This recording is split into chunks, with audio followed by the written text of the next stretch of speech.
I believe with all my heart that the greatest guy to ever touch a basketball on the planet Earth is Michael Jordan.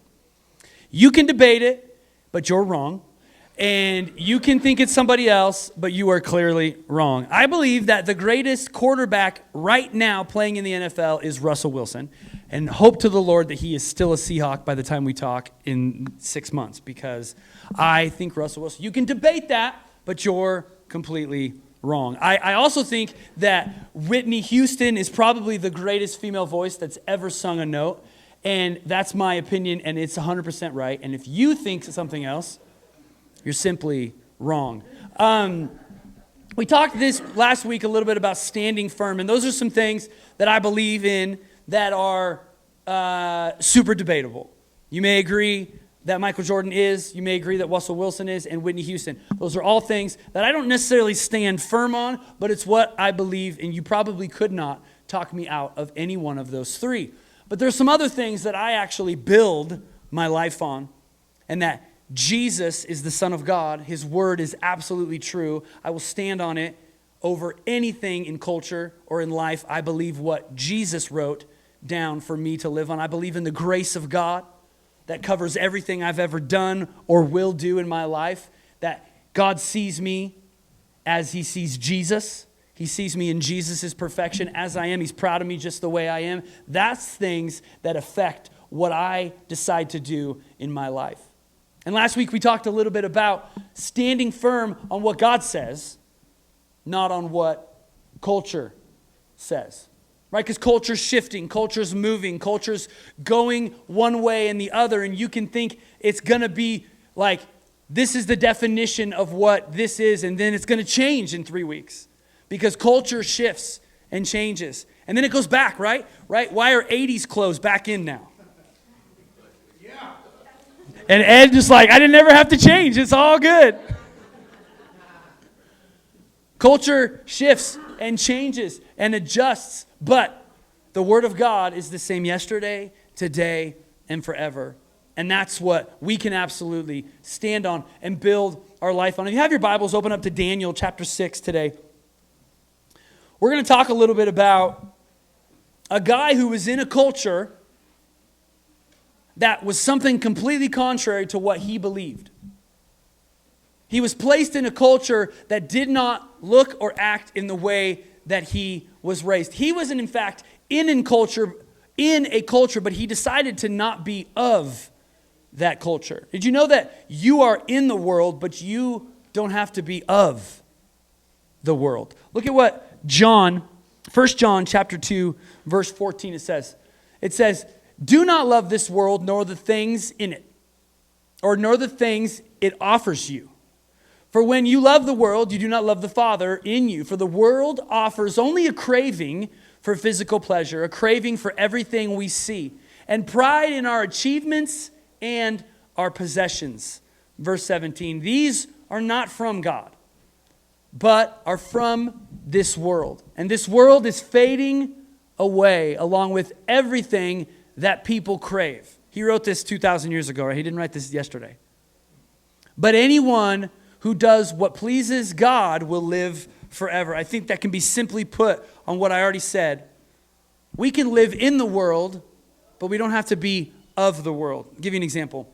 Lexi, our oldest daughter, our only daughter, 8-year-old daughter, she is in gymnastics. And in the last couple of months, she's gotten really, really into gymnastics. She's been, for a month, Angie's been teaching her how to do cartwheels and handstands. And she's been getting really good, and she's obsessed with it.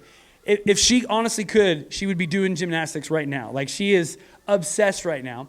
And it's awesome to see her progress. But we, Angie and I, specifically me, can take her to gymnastics class. And I can be in that class, but everyone knows I am not of that class. I am not going to do cartwheels. And I'm not going to do handstands. I'm not going to go up there and pretend like I know what I'm doing. Now at home, I'll goof around with Lexi, and she laughs at me when I try to do a cartwheel because they are horrible. I'm not doing one for you today. But how many of you understand and get that I go to the class with her, and I'm in the class, like I'm in the room with her, but I'm not of that class or the gymnastics world at all. So we can live in our culture today, but we are not of this culture. And it's a decision that we can make, that I'm going to live here and I'm not going to be of here. Right? In this room, right over there, there is a thermostat and a thermometer. So you can choose to be a thermostat or a thermometer. What's the difference? The thermometer just tells the temperature of the room. I can walk into an environment or a workplace or my home, and I can just gauge the room. I can walk home and my kids have had a rough day at Zoom class, or whatever they call it nowadays, or they've had a frustrating day and Bodie didn't get all his sleep, so he's a little cranky, and Lexi may be a little bossy, and I can walk in the house and I can just feel the temperature of the room, and I can choose to come in at that temperature and just be that, or I can come in and be the thermostat and change the temperature and bring in some love and some joy. Now, I don't do that all the time. But we can choose how we live in the world. We're either in the world and of it, or we can be in it but not of it. And so my question to you today, one of them is, in every situation in your life, are you a thermostat or a thermometer? Are you reading the temperature and just adjusting at work because everybody's crass or everybody's making decisions that are cool and hip or whatever the case may be? Are you just following suit, or are you going in and changing the temperature? Can you be a thermostat and not a thermometer? I think I got it. First service, I messed up the analogy like crazy, but I think we got it. Thermometer or thermostat. And so there's a guy in Scripture in the book of Daniel who does that. And many of you may know this guy by the name of Daniel. And he chooses to live in a culture but not be of a culture. So let me explain. The city of Babylon had come in and taken his people captive, taken them out of their city. And many of the people lived on the outside of the city of Babylon and just yelled at it and shouted names and posted horrible memes about them and got on the chat and just railed them. That's what they did on the outside of the culture. But then there were people who adapted to the culture, lived in it, took on their clothes, ate their food, served their gods, and just fit in and became thermometers. Now, the people on the outside tried to be thermostats, but they did it in a harsh way. But then there was a group of people. There's a third option, and they lived in the culture. They even adopted the things that they wore, but they did not eat of their food. They did not serve their gods. They were able to be in the culture, but not of the culture. And so the city of Babylon takes on these guys, and they are trying to indoctrinate them into their culture, trying to feed them and brainwash them and get them to think like them. But Daniel stands up, and this is what he says in chapter 1 and verse 8. He says, Daniel was determined not to defile himself by eating the foods and wine given to them by the king. So the king has set a diet out there for all of these people who came out of Daniel's hometown. And he said, I'm going to start indoctrinating you. I'm going to feed you these foods. I'm going to turn you into a Babylonian. And Daniel says, look, I'm not going to defile myself with your kind of food. This is where I'm going to draw a line at. And I'm going to say, I'm going to ask the chief of staff for permission not to eat those, to them in their religion at that time, unacceptable foods. And so he only eats fruits and vegetables. So if you've not heard that, there's a thing called the Daniel fast that's where this comes from, is he says, I'm only going to eat that. And you watch, king, we're going to come out better than those that are eating what you told them they should eat. And so God shows up. They do it. They eat what is acceptable to their lifestyle, Daniel and his friends. You may know Shadrach, Meshach, and Abednego. And these four guys, they say, we're not going to eat those foods. And they come out stronger and better, and they begin to prove their God is real, and people begin to get confidence in them, and they stand firm in what God told them to do. They are in a culture, but they're not of a culture. And so part of my question today to you is, can you be in this culture that we are all living in right now, but can we not be of it? And not be on the outside railing against it, but can we be in it just like these guys are? So early on, Daniel is just trying to stand out. He's being different. He's keeping his convictions to who God says he is. But then he faces some obstacles. Now, we're going to read a story that is probably familiar to most of you. I'm assuming it is. If it's not, you're in a great place. If you've never heard the story of Daniel in the lion's den, that's great. But I don't know if any of you are movie watchers and you like to watch a movie with somebody that's never seen it and spoil it. Any spoiler people like in this room? Right? You're watching Sixth Sense with somebody and you say, that's a dead person, right? Or like, you know, you're watching Titanic the first time, right? Jack dies, it's okay. Like, are you that kind of person? So sometimes we can hear a story and we know the ending, and so it kind of changes our view of what the story can be for our life. Have you ever watched a movie and it just affected you to where you remembered it like the next day, or you found yourself thinking about it or remembering it? There was a movie years ago called Limitless, and Angie and I watched it, and I liked the movie, but I remember that being a movie that the next morning I would wake up and I was thinking about it. And it affected me more than just, you know, a Hallmark movie. Like, it affected me in the way that I thought about it the next day. Or maybe you've been at a great experience, a Broadway show or a sporting event, something that was awesome, or a Northbridge gathering on a Sunday or Thursday night, and it just affected you the next day, and you began to think about it. So many times we read, I read the scriptures, and I read them as a story, and then it doesn't really have any effect or change on my life. But today, I'm encouraging you. You know the ending of this story, okay? Daniel doesn't die. I'm just telling you now. Spoiler alert, Daniel doesn't die. He doesn't get eaten by lions, okay? God does something amazing. We're going to read through it. But when we read it, I want you to read it from a perspective of you don't know that's going to happen. And place yourself in it. What if this happened to me? What if this was me today? How can I relate to it? So that's what we want to do, especially stories in the Old Testament. We're thankful that what Jesus did on the cross, and so we live by the New Testament. But the Old Testament is a great shadow picture, and we can get lots of stuff from it, but we don't live and die by the Old Testament. Okay? Does that make sense? So Daniel chapter 6 and verse 3. It says, Darius the Mede decided to divide the kingdom into 120 provinces, and he appointed a high officer to rule over each province. The king also chose Daniel and 2 others as administrators to supervise the high officers and protect the king's interests. Verse 3. Daniel soon proved himself more capable than all the other administrators and high officers. Because of Daniel's great ability, the king made plans to place him over the entire empire. See, right now, Daniel's already a hard worker. He's going to stand out, and he's going to say, I'm going to have an influence. I'm going to be in this culture, but I'm not going to be of it. And he begins to influence the king. Verse 4.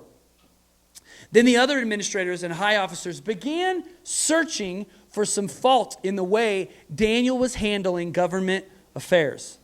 But they couldn't find anything to criticize or condemn. Listen to this. He was faithful, always responsible, and completely trustworthy. Is that how we are? Is that a good description of us and our job? Or in our family? Like, I got to look at some of things honestly and truthfully and say that not all the time can that be an accurate description of who I am. Sometimes it can, but can it be all the time? Can I be always responsible and completely trustworthy? Because this is how Daniel gained some traction in this story that we're going to read. He's faithful, he's always responsible, and he's completely trustworthy.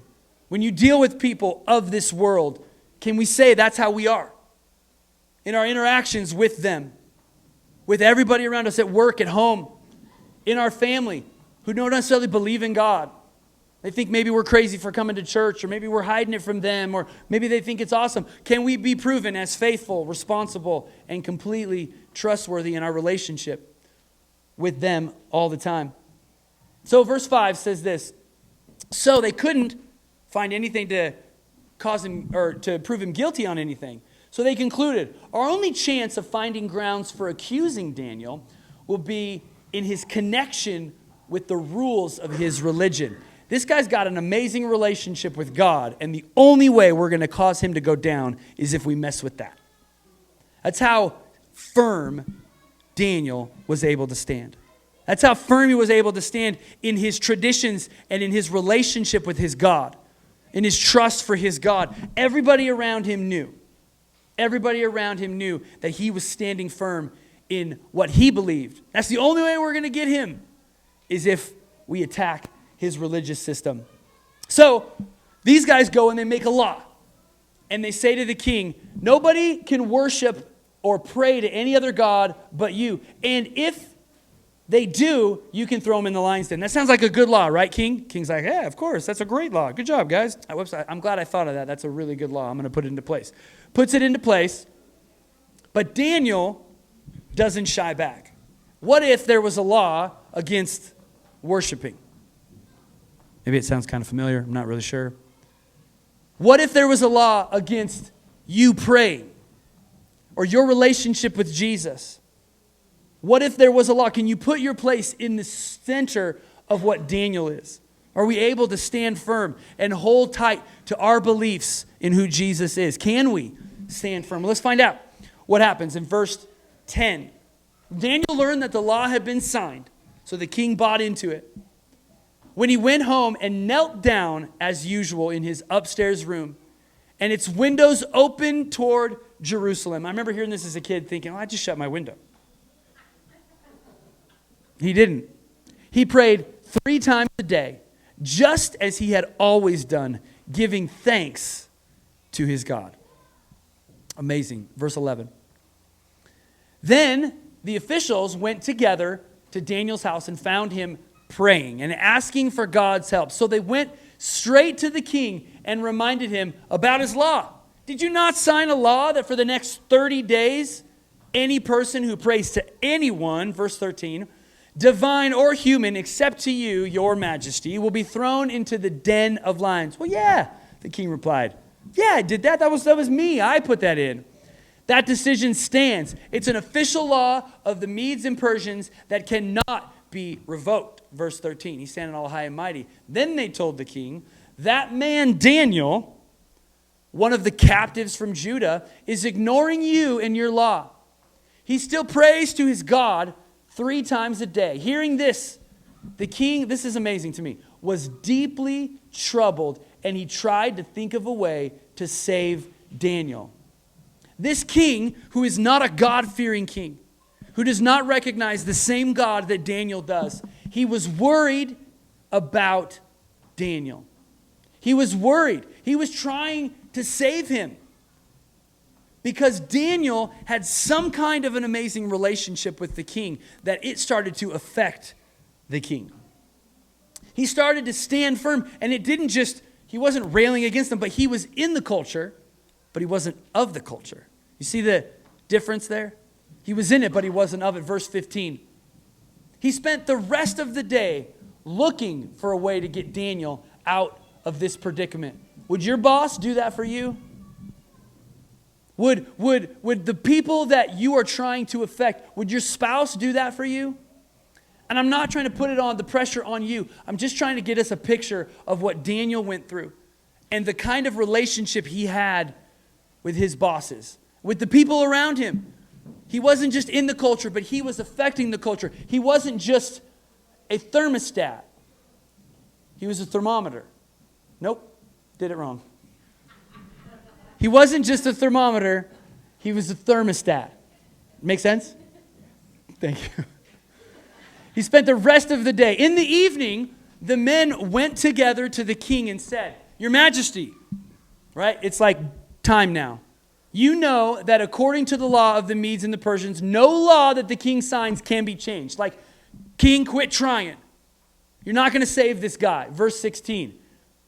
So at last, the king gave orders for Daniel to be arrested and thrown into the den of lions. The king said to him, listen, this is amazing.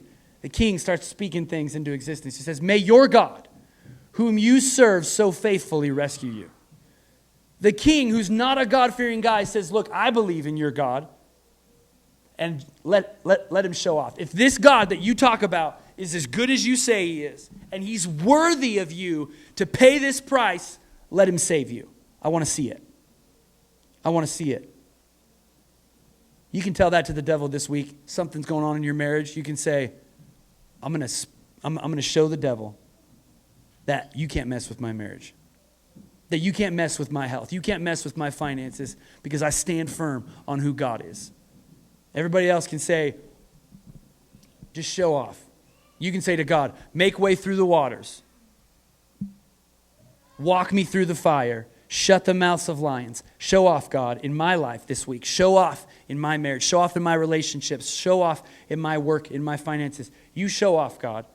And that's what the king says.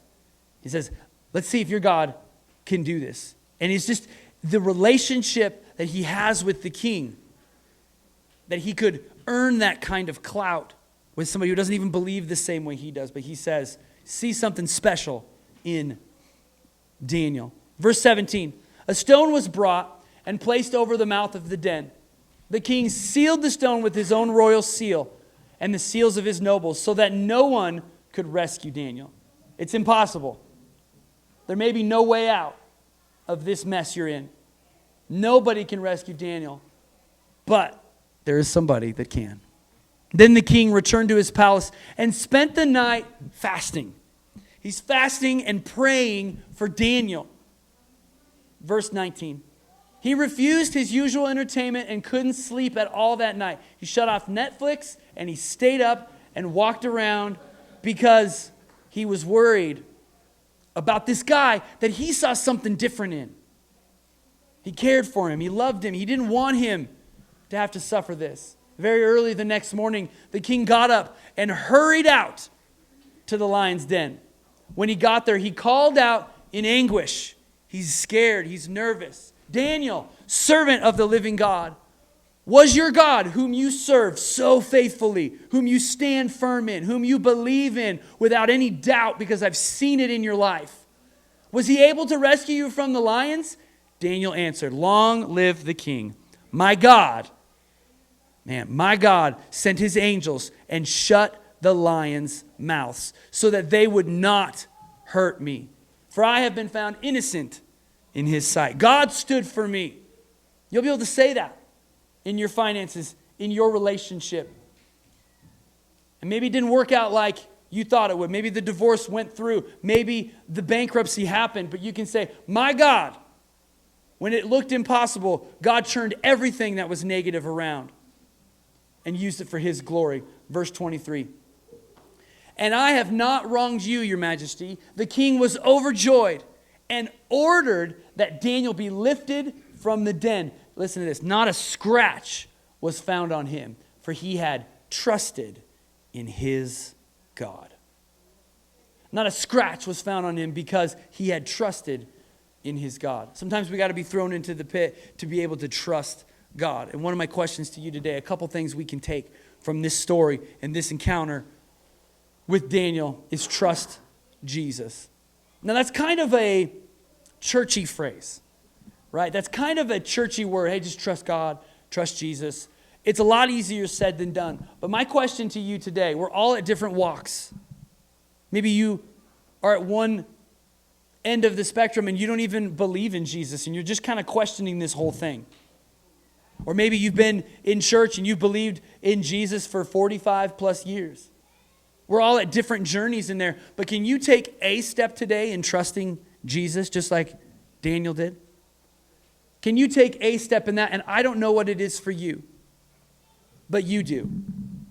I pray in these next few moments that God would just speak something to you. What's a next step you can take in trusting Jesus?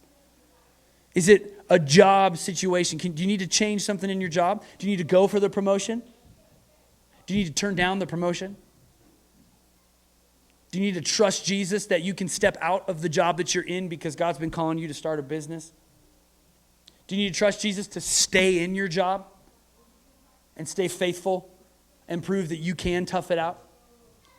Do you need to trust Jesus in your giving? Maybe you never given before and you need to just step out and say, okay, God, you said if I do this, so I'm going to just try and trust you. I'm going to try to make you prove yourself in your word. Can I trust you with that relationship with your kids?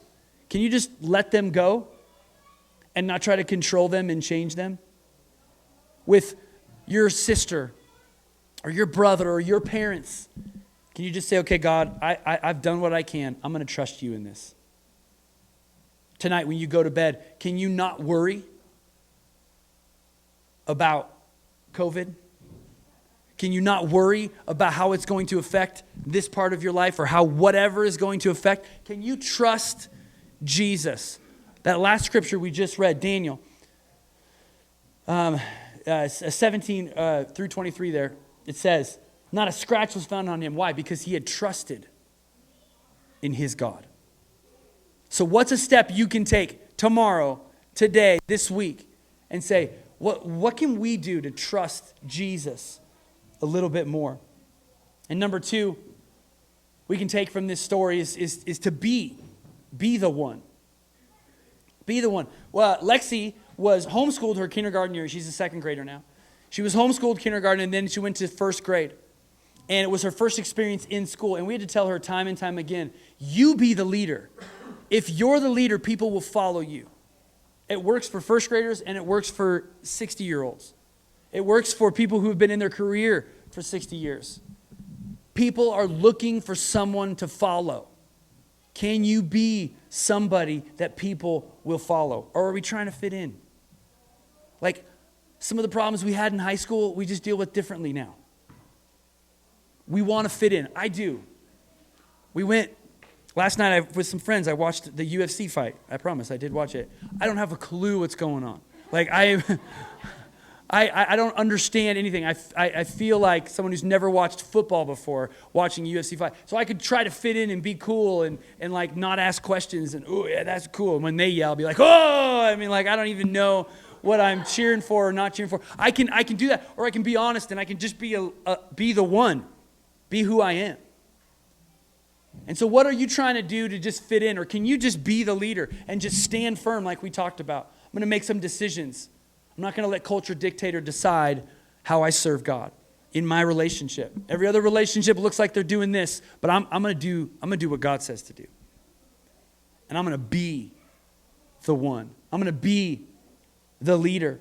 Daniel was determined, right? In chapter 1 and verse 8, like we read earlier, he was determined not to defile himself by eating their food. He said, I'm going to be the leader, and people will follow a leader.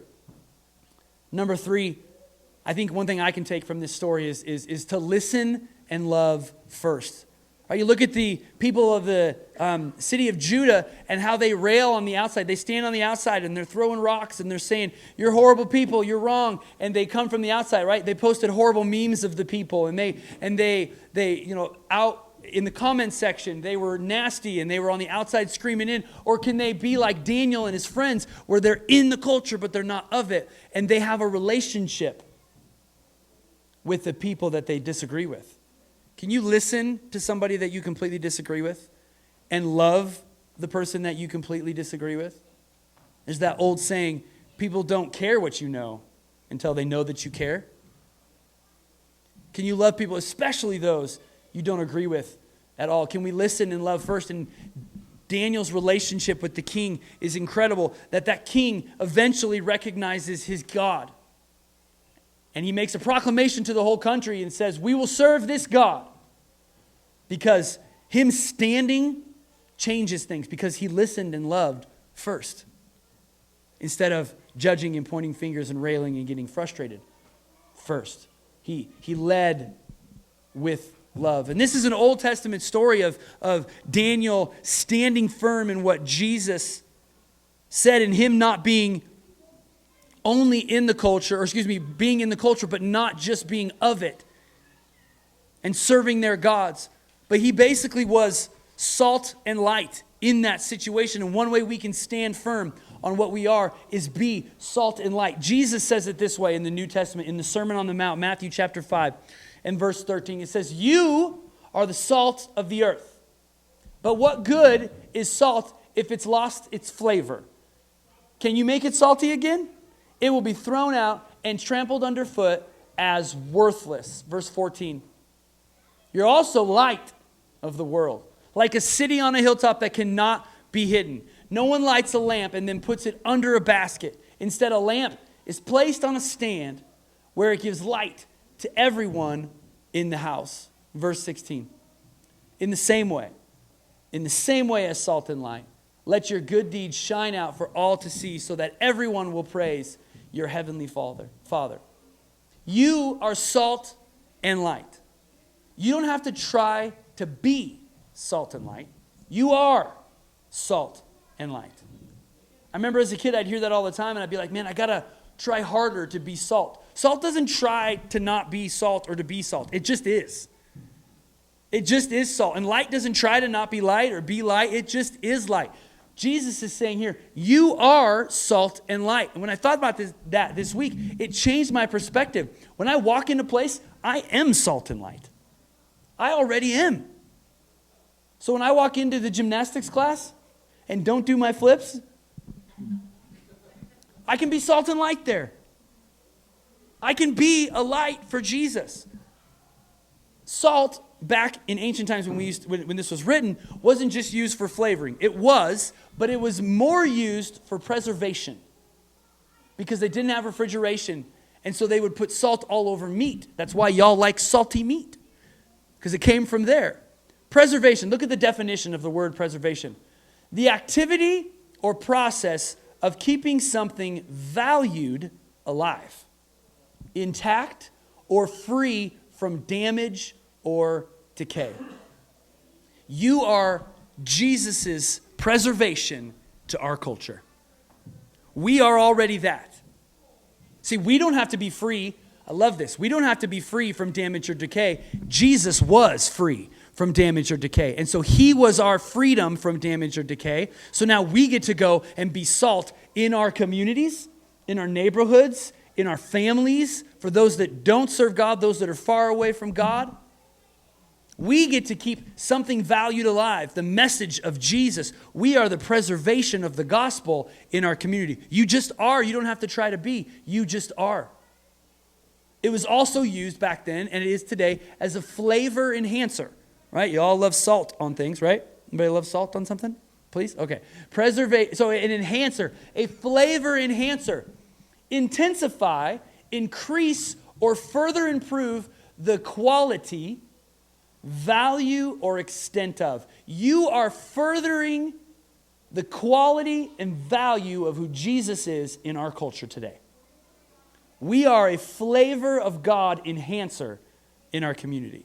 And I saw those, I was like, wow, that's so cool. I am the flavor enhancer of Jesus in my kids' school, in my kids' gymnastic class, in my neighborhood, in my community of people that I circle with, at my work. I am there to improve the quality of who Jesus is.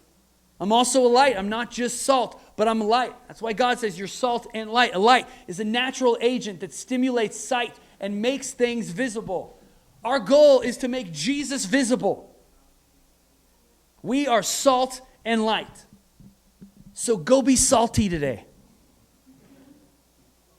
Go be light today, because you already are it. Don't try to work hard for it or be it. Be salt and light.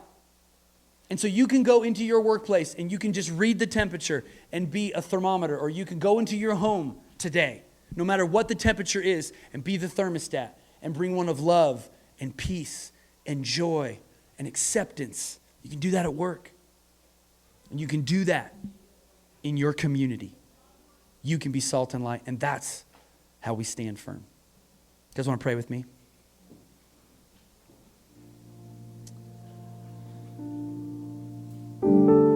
I just want everybody to take a moment